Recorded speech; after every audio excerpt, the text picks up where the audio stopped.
Dobrý večer, dámy a pánové. Vítáme vás u našich dnešních večerních televizních zpráv. Dnešními zprávami vás bude provázet Helmut Sluníčko a Helga Koblíšková. Dobrý večer. Dobrý večer. A přicházíme k první zprávě večera. Dnes složili kadeti v Ostrý slavnostní přísahu po vykonání přijímacích zkoušek do služby policie. Máme pro vás exkluzivní reportáž přímo z místa dění. Reportáž připravil pro vás náš reportér, inženýr Petr Pravikán. Dobrý den, zdravím vás živě z Policejní akademie Ostré, kde se z kluků stávají chlapy. Pojďte se mnou živě podívat, jak to probíhá. Kadet Franta Pádlo zde vám udělí osvědčení o zdárném ukončení policejního výcviku.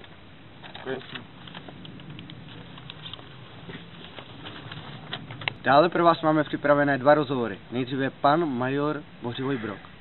Dobrý den. Dobrý den. Jak jste spokojen s čerstvýma kadetama? Jsem spokojen velmi, a protože byla nastavena nová metoda biče a biče. A děkujeme.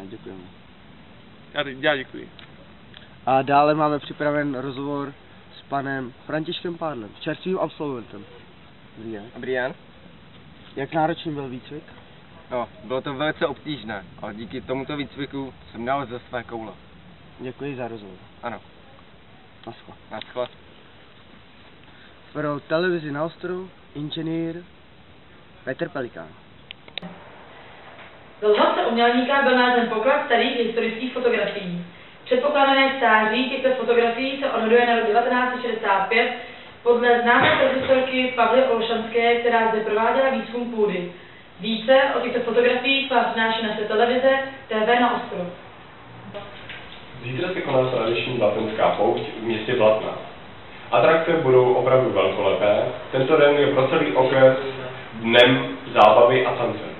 Pro bližší informace můžete navštívit naše webové stránky www.naostrov.tv.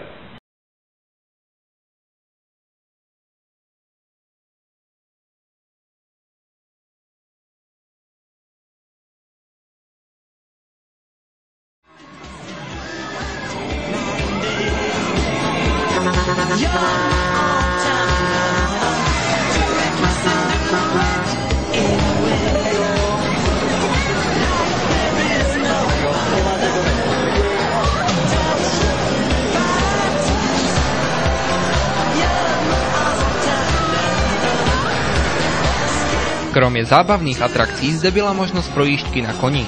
Cena za jednu jízdu činila 40 korun.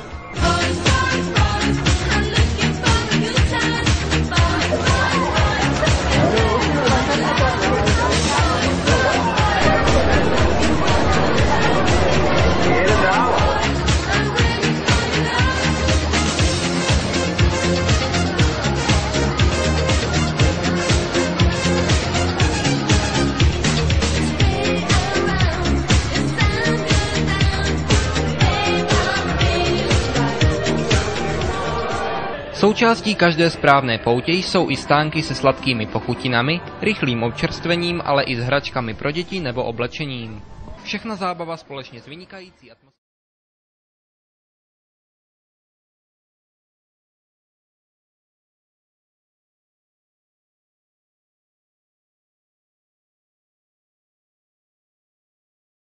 Jak jistě víte, do České republiky má zavítat světoznámý cirkus Jumberto s mluvícím delfínem. Bohužel, ale jako první televize vám přinášíme zprávu, že delfín Ludva byl unesen z cirkusového bazénu. Cirkus sídlí u chatové osady Ostrá, kde má v nejbližších dnech své jediné vystoupení. Následníci postřeli vrátného, po kterém je vyhlášeno pátrání. Do akce podle policejního prezidia budou zapojeny všechny dostupné policejní síly.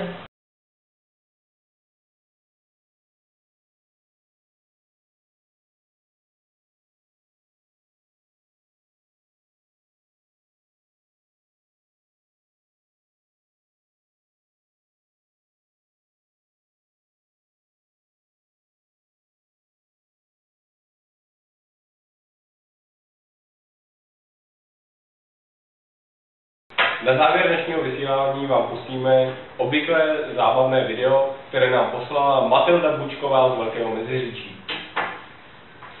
Děkujeme vám za pozornost a přejeme vám pěkný a nikým nerušený večer.